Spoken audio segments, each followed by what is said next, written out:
A disaster across the Delaware. Temple football is trampled by Rutgers in its season opener.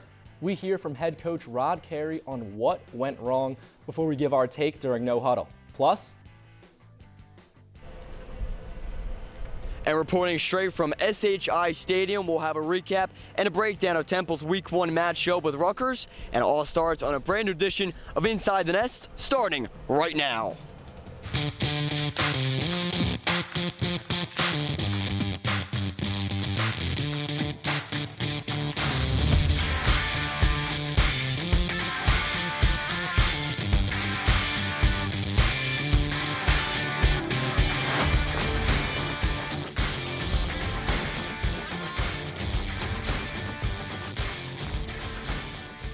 Hello everyone and welcome into a new edition of Inside the Nest. Beside me is Jackson Neal and I'm Ray Dunn.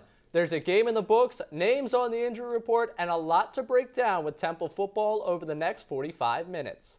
Temple opened its season at Rutgers on Saturday and it was anything but a warm welcome. But before the first snap even took place, there was uncertainty over if and when this game could be played. A story much bigger than football. Hurricane Ida furiously ripped through the Northeast last week, leaving cities and towns damaged and underwater. Due to flooding around Rutgers campus, the opener between the Owls and the Scarlet Knights was moved from Thursday to Saturday. While weather caused the game to be delayed by a few days, come Saturday, there was nothing but sunny skies in New Jersey. Temple ran into trouble early. A Rutgers punt pinned the Cherry and White at their own 1-yard line. Quarterback DeJuan Mathis tried to make something happen, but was sacked for a safety, giving the Scarlet Knights an early 2-0 lead in front of their sold-out home crowd. Later in the first quarter, Mathis throws his first interception of the season as Trey Avery picks off the ball and returns it all the way inside the 5-yard line. Turnovers were a problem for Temple as they gave up the ball 5 times in the game, and that one set up Rutgers right on the Owls' goal line. The very next play, after the interception, Rutgers converts. Johnny Langan rushes in for the first touchdown of the game, making it 12-0 Scarlet Knights. To the second quarter, where Mathis gets room to stand in the pocket and connects with Randall Jones down the left sideline for a 38-yard gain. Later in that drive, Edward Sadie gets the handoff to the right side and cuts upfield, putting Temple on the board with that 11-yard TD rush. He led the Cherry and White with 57 yards on the ground.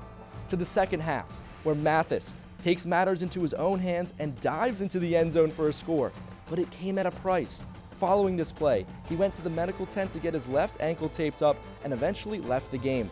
And that's as close as Temple gets. Bo Melton breaks the game wide open with his speed on this 40-yard touchdown catch.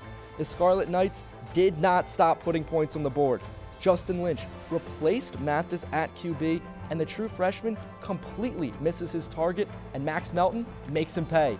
The Rutgers D-back brings the ball 46 yards back to the house. After Temple made the game 26-14 in the third, Rutgers scored 35 unanswered points and routed the Owls. The final score, 61-14.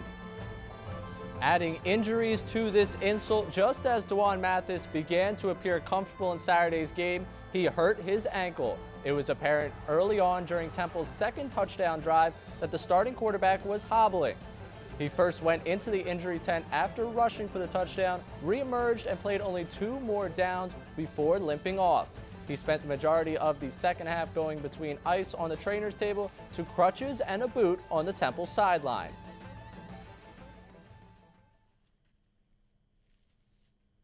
Just a lot of executing, effort. I think it was just more of an effort thing. People hustling to the ball, running to the ball, straining to get a tackle, just more. We got to do more of us wanting to be physical. They brought usually what we thought they were going to bring.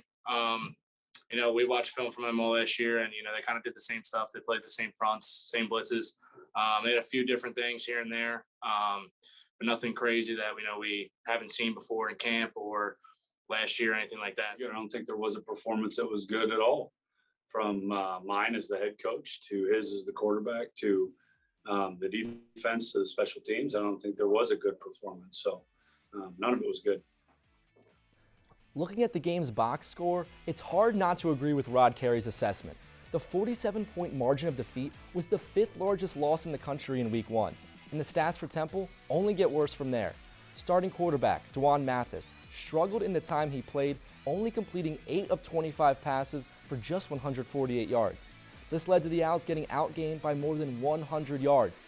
Much of this disparity came from Rutgers' ground game. The Scarlet Knights had 220 yards rushing as a team, with 7 different players rushing for double figures. Another glaring difference between these two teams, beyond the final score, was turnovers.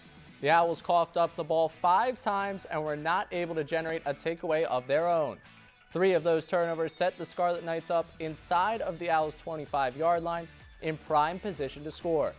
Combine that with Justin Lynch's interception returned for a touchdown. All in all, Rutgers scored 28 points off of turnovers. That doesn't even include the 5 points they scored on the safety and the field goal that followed it in the game's early going.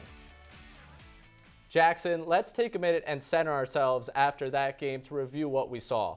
Well, I think first of all, you have to start by saying that it was a completely unacceptable performance by Temple. They were completely overmatched by Rutgers, especially at the line of scrimmage. Rutgers' defensive line got that push on the Temple O-line, giving Mathis no time to throw and Sadie no holes to run through. Sadie did look good at times, making a couple cuts, nice cuts upfield at times, but when you don't have anywhere to run, you can't do much there. Just a complete overmatch by Rutgers. Yeah, the offense was just really bad in that first quarter. There was no rhythm. You mentioned the blocking, Dwan Mathis not getting comfortable, and it hurt the defense. The defense was put in a lot of short field situations. Rutgers able to build up a 26-0 lead before the offense had any chance to get going. It really wasn't too much of the defense's fault. The special teams did not play well. The turnovers, it just looked like a game from the end of the 2020 football season. Now, from our takeaways to one of the reporters who saw it firsthand, it's time we hear directly from the source on Saturday's fiasco. For more on the game, we go to Inside the Nest reporter Eric Jessberger. Welcome to the show, Eric. Thanks, Jackson and Ray. The Owls did not by any means get up to the start they wanted this season, as Rod Carey described Week 1's performance as bad as we could possibly play. Yes, the Owls did walk into a tough spot at Rutgers on opening day. However, there were too many self-inflicted wounds. The miscues, missed blocks, and turnovers piled up, and the Owls seemingly couldn't get out of their own way Saturday.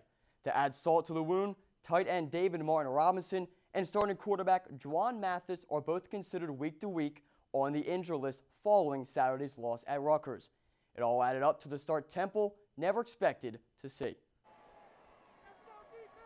Battered, withered, and bruised, the Owls limp out of Week 1 as a season opener loss proves more costly than just an 0-1 start to their 2021 season. Short field, spot them 26 points. Defense is on the field way too long, and offensive execution wasn't very good. Turnovers, and then a couple of the big returns we gave up all played in a factor in there. Temple's offense mustered up only 261 total yards, while also throwing 2 interceptions and coughing up 3 fumbles to the Rutgers defense. All 5 of those turnovers occurring on Temple's end of the field. The Owls' offense inability to stay on the field gave their defense little time to rehydrate and regroup in between possessions, as the total minutes played between the Owls' offense and defense had a 13-minute difference. Add in a bulldozing offense and pass rush display from a Power 5 school, and you can expect team breakdowns and player fatigue to lead to injury. It's just pretty simple. I think we got to protect better. Again, it comes down to, like I've been saying all the time, it's execution. We know the looks, we know what they're going to bring. We just we gotta play better. It's as simple as that. Up front, we gotta make sure that nobody touches our quarterback and have a good week of practice and get ready to go. Mathis tucks it down. Does he get out of the end zone? No, it's a safety. The growing number of names on the injured list is in no way an ideal start to a team's football season. However, with just a 7-day turnaround to the Owls' next game, it's going to have to be next man up until those starters are given the green light to return to the field of play again. And that includes a look at true freshman Justin Lynch. Well, Justin's done a good job in camp. He won the number 2 job as a true freshman. So that alone is quite a statement for him to come in and grasp the offense at a high level to earn the number 2 job. So we got a lot of confidence in him. Backups on both sides of the ball may see game action in the Owls' Saturday square-off with AKRON, who, like Temple, also seek its first win on the young season. With Mathis considered week to week, A full return for the redshirt freshman is doubtful as the Owls look to avoid starting their season at 0-2 for the second time in 4 years. Tapping into its depth chart already, it's important to note that 75% of Temple's roster is made up of players with sophomore eligibility or younger. A lot of new talent that Owls fans are going to get a good look at, most notably in the quarterback position.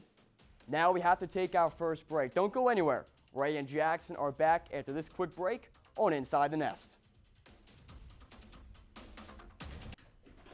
Welcome back to Inside the Nest. After a brutal season opener, Rod Carey met with the media on Monday for his weekly presser.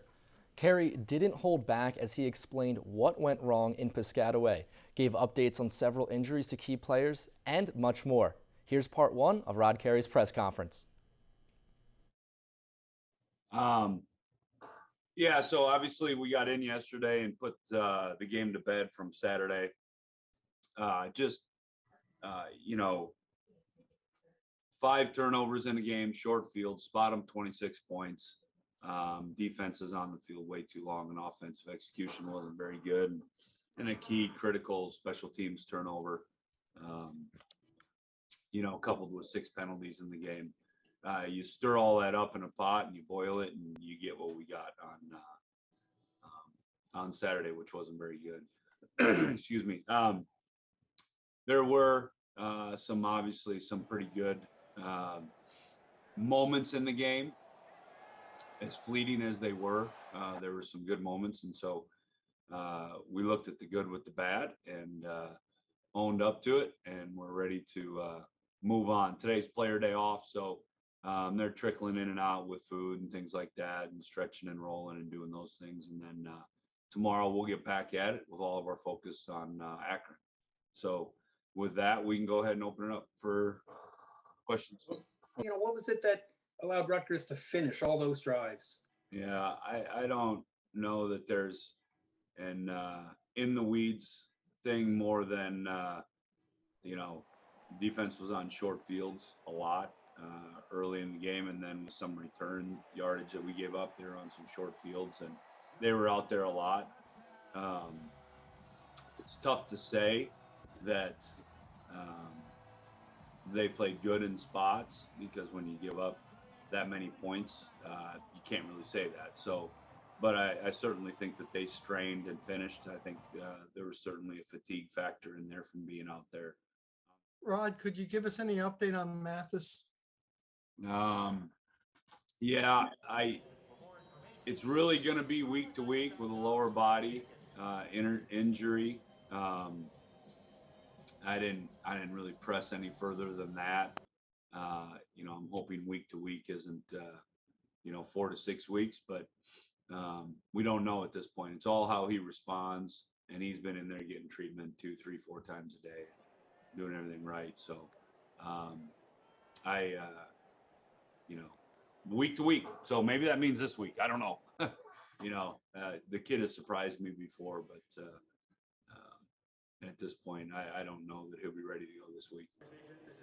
The plan was to, if something like that happened, get Mariano in there, and then let us assess where DeJuan is at. Because obviously, Justin being a true freshman, preserving the red shirt would be a great thing. But at this point, we'll take that week by week. But he's only got 3 games left before that's out, and playing, where we can't do that anymore. So, but that was the plan.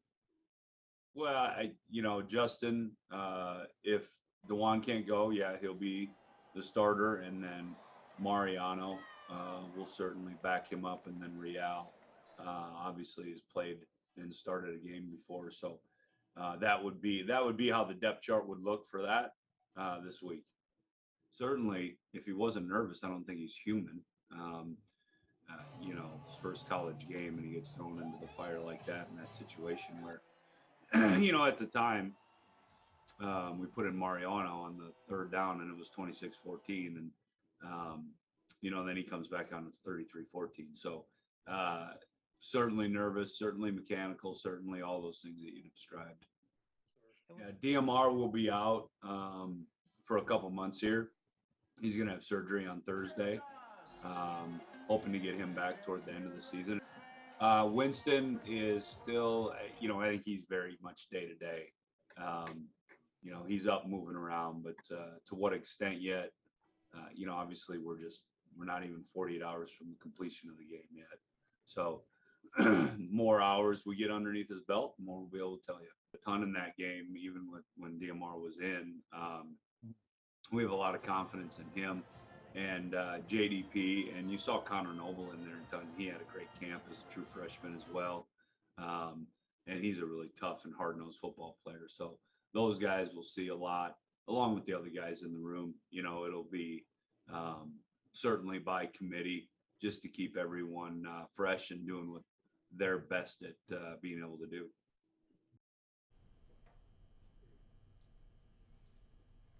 That was part one of Rod Carey's press conference. And Ray, what are your thoughts on what Carey had to say there?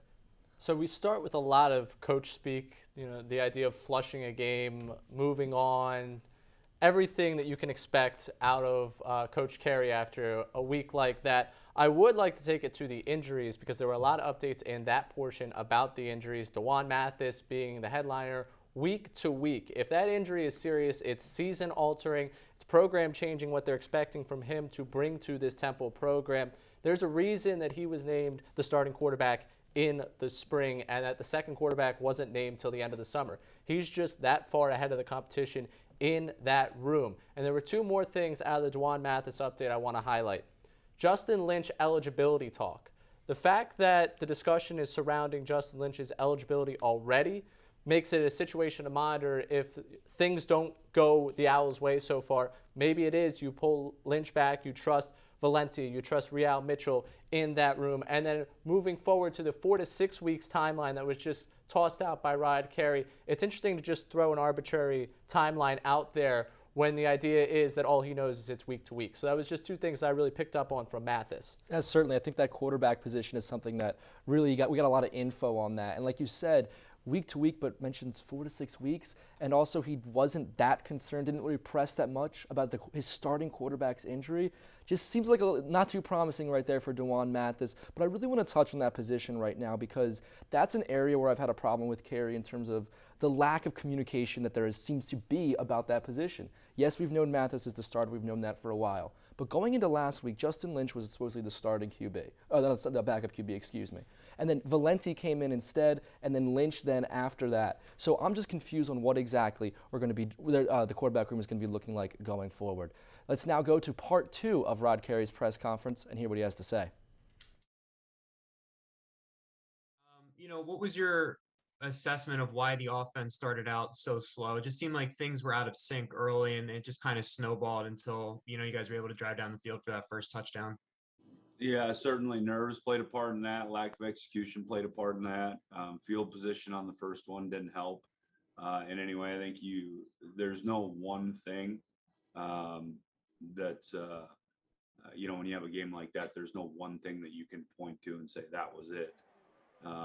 It was a lot of things. And so those things I just mentioned were certainly part of them, and there were more too. And just one follow-up. You guys played with 3 safeties on defense against Rutgers. Is that something we can expect to see going forward, or was that specific for this matchup? Oh, I think that's always part. You have different personnel packages for your defense that you're going to always carry at different times and for different teams. Certainly felt like that gave us our best opportunity, in this game. But we'll see going forward. We're multiple on defense, and we'll continue to be, and put our players in the best position to be successful.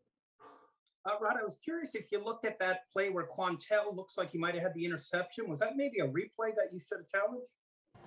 Well, I asked them. I didn't want to burn the time out that early in the first half on that, but I asked them, and they said the replay booth had taken a look at it, and they had cleared it as an incompletion. So they did get eyes on it. If I felt like they needed a little more time, I would have done that at that point.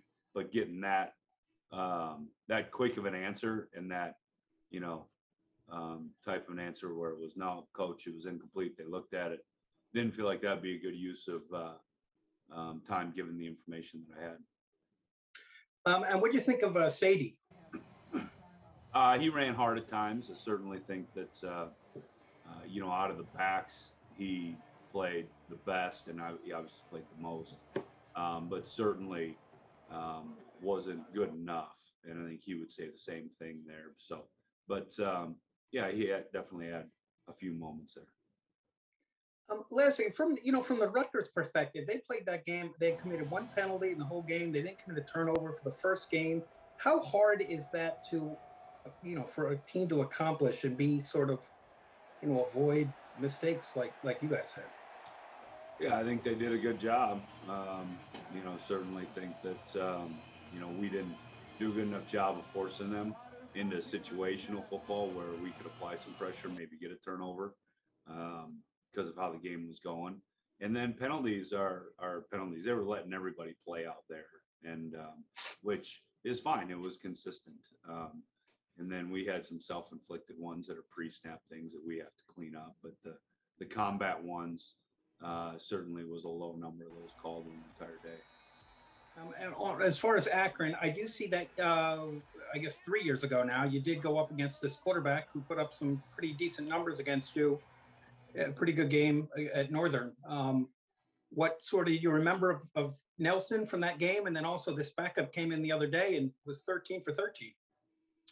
Yeah, so Nelson, we played against a few years ago, like you mentioned, and I don't think he finished the game, if I can remember right. I think he got injured in the game, but he's definitely an elusive guy with good arm talent. And then their backup who came in and obviously moved the ball quite well on Saturday. So I don't know who will start.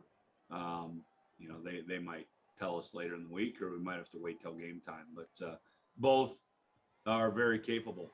So, and they're mobile guys too, which always presents a headache. But that's today's college football. It seems like everyone's mobile.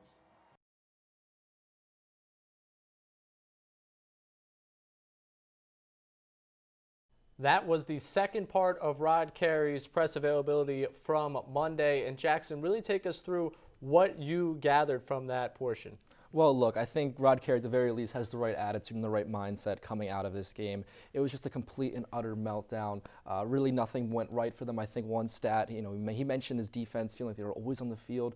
13 minutes time of possession difference in Rutgers' favor. That's really tough. But one thing I do want to hit on, he did, mention Edward Sadie, but I don't think he's giving him enough credit. I thought he ran pretty well. Thought he had a couple nice runs. Did get exposed a couple times in pass protection, I will say. But my one question about that is, where are the other backs? I thought this was running back by committee.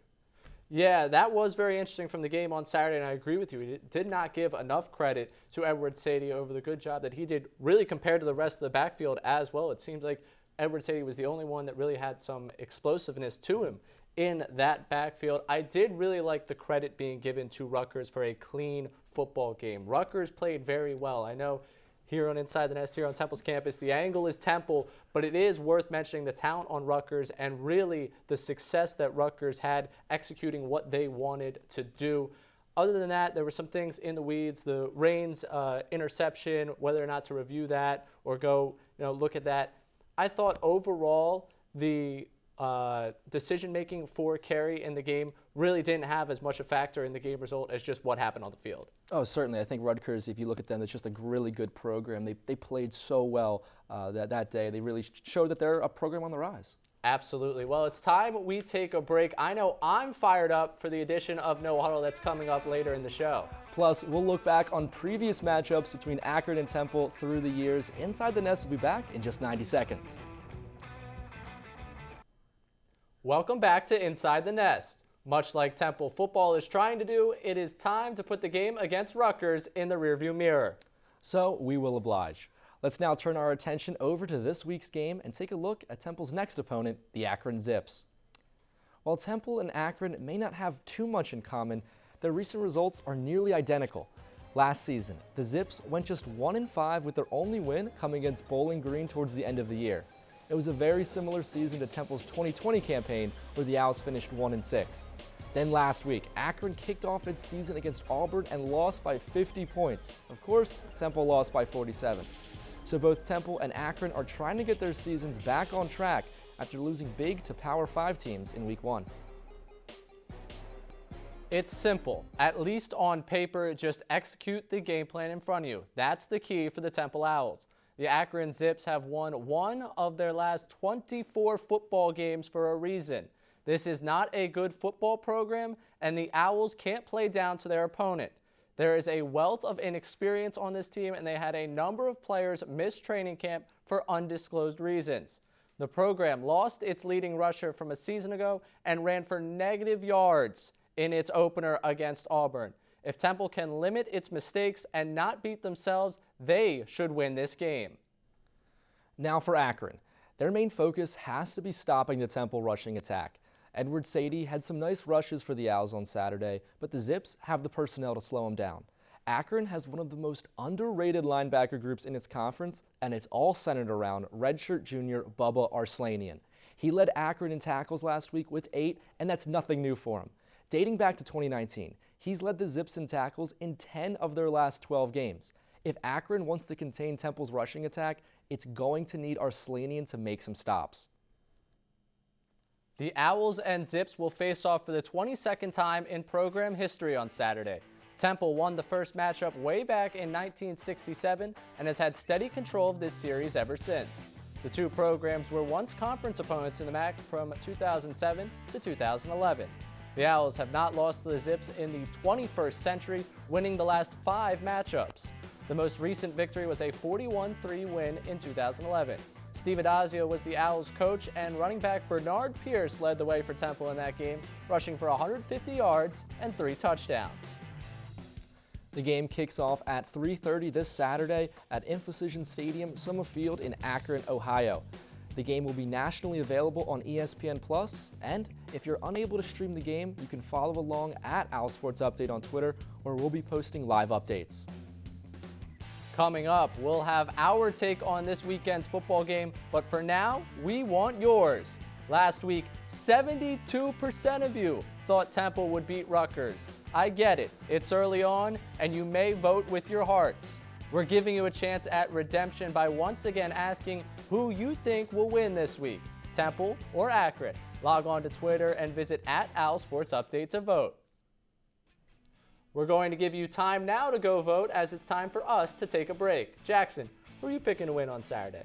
Well, I think it's going to be a bounce-back game for Temple, so stay tuned for our predictions on the score coming up in No Huddle right after this break.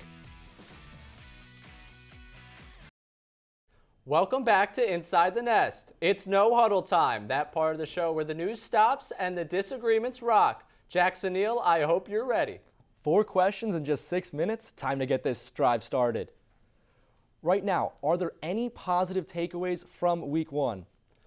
I am going to go with yes, there is. Edward Sadie would be the player I think is the positive takeaway from this week. He solidified himself as the top back on this team. He was the only real light in a rather dim day for the offense. The touchdown run was very impressive. The highlight of that, go follow Richie Raspo on Twitter. That was a clean look at that touchdown.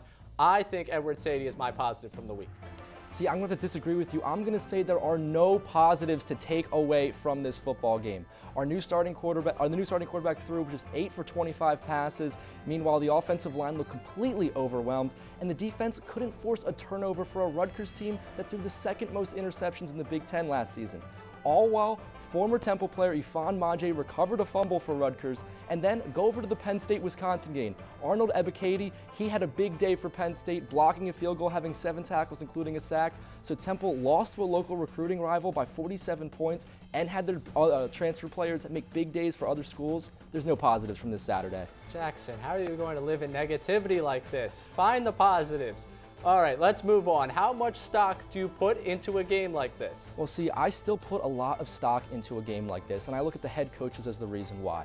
Right now, Greg Schiano is entering his 2nd season for Rutgers. He came back to that program, and last year really started to turn things around. They went 3-6, had a couple close losses, and right now, after this game, they look like they're a program on the rise. Meanwhile, Rod Carey, they're in the exact opposite direction after this game. Temple looks to be not close to Rutgers in terms of how their program is looking. For me, this is a big game. This is a big prove-it game for both coaches, and Schiano won.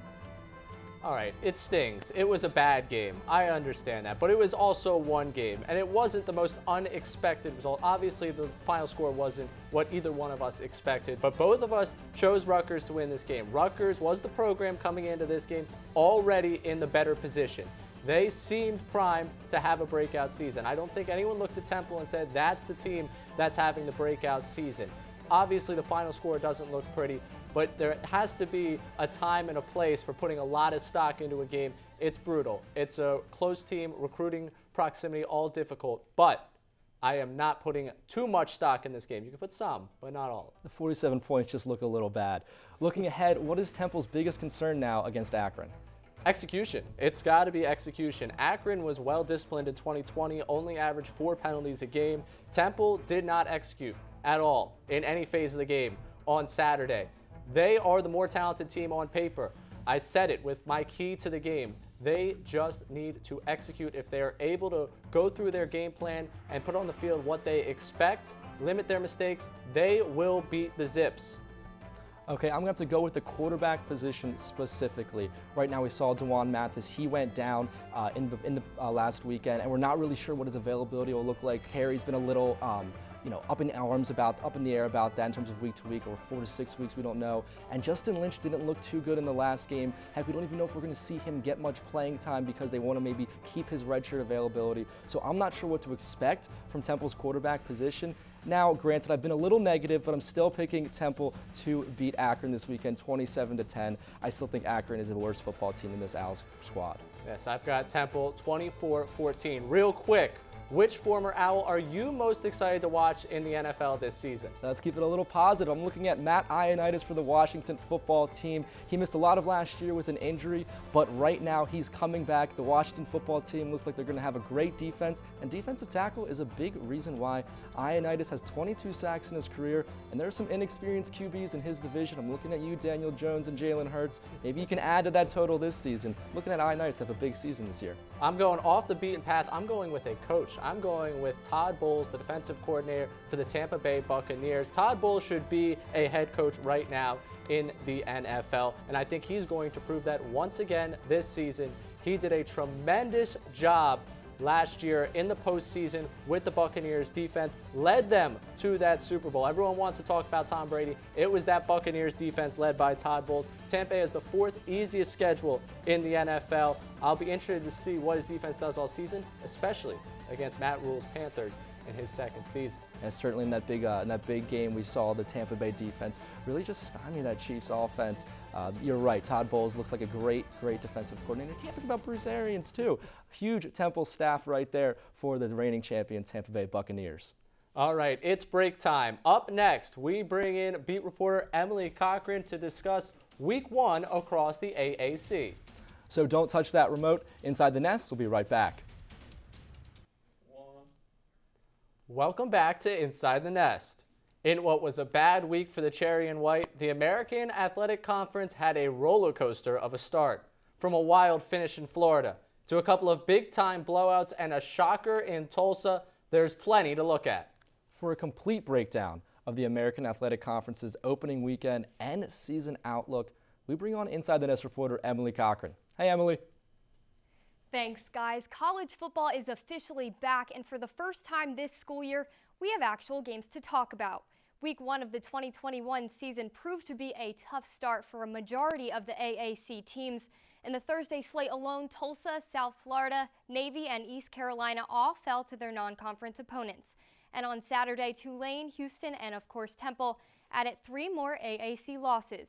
8th-ranked Cincinnati snatched 1 of the 4 season-opening wins among the 11-team conference. SMU, Memphis, and UCF were the only other teams in the conference to secure their wins against their non-conference opponents. The projected #1 team in the AAC conference shouldn't come as a surprise. After winning the title and earning a trip to the Peach Bowl, Cincinnati is a clear frontrunner in the AAC. Memphis and SMU are 2 other frontrunners in the conference. Although both teams had to break in the new quarterbacks, the Tigers and the Mustangs returned to play with familiar offensive linemen and backfield. Coming to play with a consistent offense, UCF is another top team in this conference. For 4 consecutive years, the Knights have ranked 1st or 2nd in the AAC for most yards per play, while averaging about 40 points per game dating back to 2017. Moving on to the underdogs of the AAC, it's hard to tell which teams have the most work to do, but after having a combined 2-14 record last season, Temple and South Florida seem to be the weakest links, and both of their season openers confirmed this preseason prediction. Both teams lost by more than 45 points, not to mention Temple starting quarterback DeJuan Mathis injuring his ankle in the third quarter. Houston, Tulsa, East Carolina, Tulane, and Navy seem to be in a tight battle in the middle of the pack, but again, it's hard to tell just 1 week in. We get another taste this upcoming weekend. Jackson and Ray, back to you guys. Thank you so much, Emily. The AAC should be a really fun conference to watch this year. Ray, what team are you looking most forward to watch? I'm going with the front runner.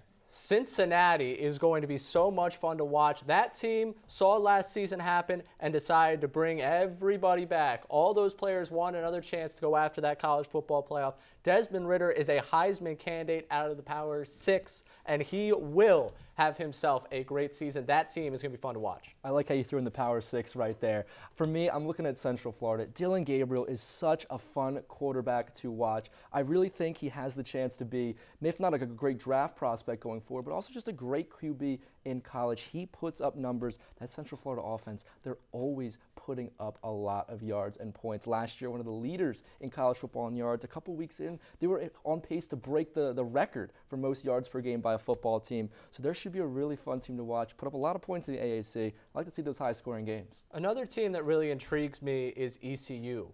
Because I mentioned in the last show, I spent the summer in Eastern Carolina. ECU hasn't been much to write home about over the last couple of years in the AAC, but there's a lot of excitement about that team. Houston Ahlers is really good. The coaching staff in their second year there, I'm really curious to see what they're going to be able to do this season. Certainly, I also want to throw out Tulane because they almost had that good game against Oklahoma, almost got that upset this week.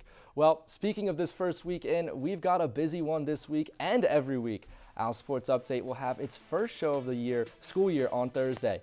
Make sure to tune in into TUTV, where Lindsay Mopper and Luke Milai will be on desk for the very first time, bringing you Temple sports coverage. And then, each week this semester, our 3-show lineup. Our Monday Sports Brief, we're here on Tuesdays with Inside the Nest, and finally, Our Sports Update on Thursdays, all semester long. There's plenty to keep our eyes on here on Temple's campus and in the American Athletic Conference going forward. As for us, we are all out of time for today's show. Don't forget to follow our coverage of the Owls trip to Akron on Saturday on our social media. For Ray Dunn and the entire Inside the Nest crew, I'm Jackson Neal. See you next Tuesday.